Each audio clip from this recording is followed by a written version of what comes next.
Trauma से रंग के नेक्स्ट एपिसोड में आप देखेंगे कि आयमा को गुस्सा आ जाता है और वो कहती है कि आखिर ये क्या तमाशा पकड़ा हुआ है। आए दिन मेरी माँ को इस कदर जलील किया जा रहा है, उसके घर में कोई इज्जत ही नहीं है।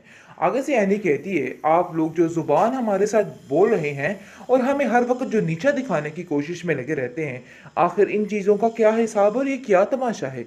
मुझे तो समझ ही नहीं आ पा रही कि आखिर आप लोग चाहते क्या हैं और क्यों ये सब कुछ कर रहे हैं। आगे से आप देखेंगे कि दुर्दाना कहती है कि देखो, मैं जो कुछ कर रही हूँ और जो कुछ कहती हूँ वो सारी अपनी बहन की मर्जी के मुताबिक कहती हूँ, ऐसी वैसी कोई बात नहीं है। भाई हम लोग बर्दाश्त नहीं कर सकते हैं कि हमारी बहन के बारे में इस तरह से कोई बात की जाए। बाजी जान का हर लफ्ज़ हरफे आखिर है। और आप लोग कौन होती हो मुंह उठाकर अपने अपने फैसले करने वाली और अपनी अपनी बातें करने वाली। मुझे ये चीज़ बिल्कुल भी गवारा नहीं है। खैर तुम्हें साफ साफ बता दूं कि अपने शोहर से भी जाके ये बात कर लो कि मेरे साथ ज़रा नीची आवाज़ में बात किया करो, क्योंकि आप लोगों की ज़ुबानें दिन ब दिन काफ़ी ज़्यादा बढ़ती जा रही हैं, बहुत ज़्यादा तेज़ होती जा रही हैं। खैर ये बातें अब बिल्कुल भी बर्दाश्त नहीं होने वाली हैं। एनी आगे से कहती है कि मैं मम्मी से खुद ही इस मामले पे बात करती हूँ, उनको बताने की कोशिश करती हूँ कि आखिर आपकी बहन क्या गुल खिला रही है। हर बात पर ताने, हर बात पर ताने टिसने, हर बात पर जलील करना, ये कोई अच्छी बात नहीं है। और अगर आप ये समझ रही हैं कि इतनी बदतमीजी करने के बावजूद आपके साथ अच्छे सलूक से पेश आया जाए, तो ये सरासर गलत है और नाइंसाफ़ी है, क्योंकि हम ऐसा नहीं करने वाले। और आपको ये बात बताकर ही दम लेंगे अब कि आखिर आप जो कर रही हैं, क्यों कर रही हैं। क्योंकि ये घर असल में मम्मी जी का है और उनका ये हक बनता है कि वो हमसे कोई ना कोई बात करे और हम उनकी बात की तकमील करें। लेकिन आए दिन आपकी ये बातें हमें बहुत परेशान कर रही हैं। मुझे तो समझ ही नहीं आ पा रहा कि आखिर आप चाहती क्या है, क्यों हमारे पीछे हाथ धो के पड़ चुकी हैं। हमारी जान छोड़ दीजिए, अपने काम से काम रखा करिए, क्योंकि मुझे ये आपकी बार बार बातें तो पसंद सोच नहीं। समझ लेता है। इतनी उल्टी बातें करके उस बेचारी का क्यों आप दिल जला रही हैं? आगे ही आपने उसके साथ बहुत ज़्यादा ज़्यादती की है। मज़ीद कोई भी ऐसी ज़्यादती मैं उसके साथ नहीं होने दूँगा। बस मैंने ये फ़ैसला कर लिया है। इस पर फ़ाखरा कहती है कि नहीं, कि तुम चुप कर जाओ और मेरे मामलात में बोलने की कोई भी ज़रूरत नहीं है। मुझे पता है कि इन जैसे लोगों को किस तरीके से ट्रीट करना है। तुम नहीं जानते कि चंद ही दिनों में ये लड़की वहाँ से खुद वापस आ जाएगी। अगर ये लड़की वहाँ से वापस ना आई तो मेरा नाम बदलवा देना। जिस पर आप देखेंगे कि वो उसको कहती है कि ऐसा कभी नहीं होगा, लेकिन अंदर ही अंदर से वाकई में फरी इस बात से तंग आ चुकी है। लेकिन अपनी माँ के सामने कोई भी ऐसी बात नहीं करती। लेकिन ये बात अपनी माँ से कह जाती है कि आपने जो कुछ किया है बहुत सख्त ज़्यादती की है। आपको ऐसा हरगिज़ नहीं करना चाहिए था। पता नहीं आप किस किस्म की माँ हैं, मुझे तो कुछ समझ नहीं आ रहा है। आखिर कोई किसी के साथ ऐसे भी कर सकता है। जिस पर फ़ाखरा कहती है कि मुझ पर ये इल्ज़ामात लगाने बंद कर दो। शायद तुम गलती पर हो, तुम्हें पता है कि तुमने जो कुछ किया है इन सब बातों में सिर्फ़ और सिर्फ़ तुम्हारा कसूर है और तुम मुझे इस तरह से ताने टिचने नहीं कर सकती हो। बस मैं तुम्हें इतनी बात समझाना चाहती हूँ कि आइंदा से कभी भी इधर का रुख दोबारा मत करना।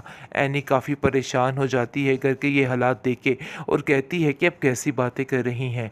देखिए, घर आई बेटी के साथ इस तरह से सलूक नहीं किया जाता है। ये सरासर ज़्यादती है। आपको कुछ तो सोचना होगा, कुछ तो लिहाज कीजिए। जिस पर वो उसको साफ साफ कह देती है कि तुम अपनी ज़ुबान को थोड़ा कंट्रोल में करो और तुम आजकल कुछ ज़्यादा ही मेरे मामलात में बोलने लग गई हो।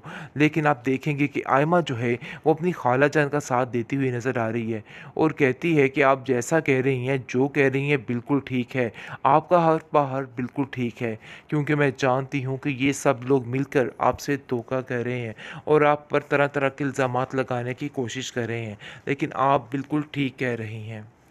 अपनी बेटियों की ये हालत देखकर कोई हाल नहीं रह गया एनी की माँ का। और वो कहती है कि मैं जब भी देखती हूँ इमल को ऐसे, तो मेरा दिल कुड़ता रहता है और कुछ समझ नहीं आती कि आखिर इसके लिए क्या करूँ, क्योंकि मैं जानती हूँ कि मैं इसके लिए कुछ भी नहीं कर सकती। लेकिन अफसोस इस बात का रहेगा कि शहरयार ने जो कुछ किया वो बहुत ज़्यादा बुरा किया है। इस पर वो कहती है कि मैं जानती हूँ ये सारी बातें, लेकिन हकीकत ये है कि अब इसको खुद भी आगे होना पड़ेगा और खुद ही इसको सब कुछ करना पड़ेगा, क्योंकि मैंने बहुत कोशिश करके देख ली और सब घर वालों से बात की, लेकिन दुर्दाना खाला अंदर आकर कोई ना कोई ऐसी टोक लगा देती हैं जिसकी वजह से सारे मामलात दरे के दरे रह जाते हैं।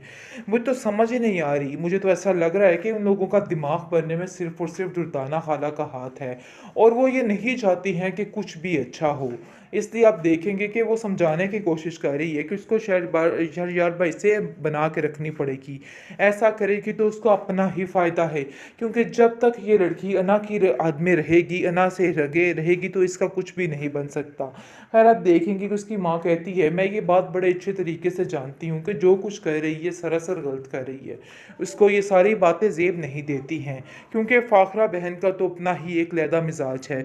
मुझे तो समझ नहीं आ रही कि आखिर ये औरत क्या करना चाहती है और क्यों हम सब के पीछे हाथ धो के पड़ चुकी है। क्योंकि आप देखेंगे कि फरी जिस तरीके से अपनी माँ के आड़े आ चुकी है और उसको हर चीज़ में सेट करने की कोशिश कर रही है, ये बात फ़ाखरा के लिए नाकाबिले बर्दाश्त होती जा रही है और उसको ऐसा लग रहा है कि जैसा सब कुछ उसके हाथों से निकलता जा रहा है, जिसकी वजह से उसकी परेशानी में बहुत ज़्यादा इजाफा हो रहा है। खैर वो काफ़ी ज़्यादा परेशान है और सोच रही है कि मुझे तो ऐसा लगता है कि जैसे सब कुछ हाथों से ऐसे ही निकल जाएगा, क्योंकि ये सारे मामलात मुझे ऐसे ही होते हुए नज़र आ रहे हैं। जिस पर दुर्दाना कहती है कि आपको बड़ी एहतियात से चलना होगा, क्योंकि ये सारे मामलात मुझे कुछ बेहतर नहीं लग रहे और ऐसा लग रहा है कि जैसे काम मज़ीद ख़राब ही होगा।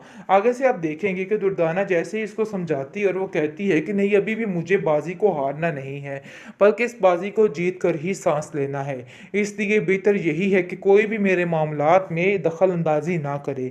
मैं खुद बहुत ज़्यादा तंग आ चुकी हूँ रोज़ की चिक चिक से। अब इसका मतलब ये थोड़ा है कि हर बात मान ली जाए, क्योंकि मैंने अपने तीनों बच्चों की बातें मान के बहुत ही बड़ी गलती कर दी है। मुझे तो ऐसा लगता है कि मुझे ऐसा कभी करना ही नहीं चाहिए था, क्योंकि अब सब मेरे हाथों से बाहर निकल चुके हैं और कुछ भी पता नहीं चल रहा कि आखिर ये चाहते क्या हैं और क्या करना चाह रहे हैं, क्योंकि ये लोग दिन ब दिन हद से ज़्यादा बढ़ते जा रहे हैं। आए दिन इन लोगों की कोई ऐसी नई फरमाइश सामने आ जाती है जिसकी वजह से मामलात काफ़ी ख़राब हो जाते हैं। मुझे तो लगता है कि अब इन लोगों से खुद ही निपटना पड़ेगा और इन लोगों को खुद ही तरीके से हैंडल करना होगा। जिस पर दुर्दाना कहती, आप फिक्र मत करें, आप इन सब चीज़ों में अकेली नहीं हैं। हालांकि फ़ाखरा ये नहीं जानती है कि इन सब चीज़ों में सबसे ज़्यादा बढ़ चढ़ कर हिस्सा जो ले रहा है वो ये औरत ही है, और इसकी वजह से ही घर के सारे माहौल जो हैं वो ख़राब हो रहे हैं, क्योंकि जो इसकी बेटी करना चाह रही है इस चीज़ का भी इसको अंदाज़ा नहीं है और वो समझ रही है कि वो बहुत ही अच्छी है और उसका साथ देगी। लेकिन वो ये नहीं जानती जिस एनी और एमल की वो सारी ज़िंदगी बातें करती आई है वो उसके नज़दीक से भी नहीं छू कर गुजरी, यानी कि इस कदर चालाक लड़की है। लेकिन जब इसको इस बात का अंदाज़ा हो जाएगा तो वो खुद ही इसको भी हैंडल कर लेगी। बहरहाल आप देखेंगे फ़िलहाल तो उसको हर चीज़ अपनी अपने हाथों से जाती हुई नज़र आ रही है और वो काफ़ी ज़्यादा परेशान भी हो चुकी है कि आखिर उसको क्या करना चाहिए और क्या नहीं करना चाहिए। इस चीज़ की टेंशन ने उसका दिमाग ख़राब करके रख दिया है कि उसको समझ ही नहीं आ पा रही है, क्योंकि वो जिससे कोई भी बात करती है उस बात का उल्ट ही निकल आता है और उसको जैसा लग रहा है कि हर कोई उसका दुश्मन बन चुका है।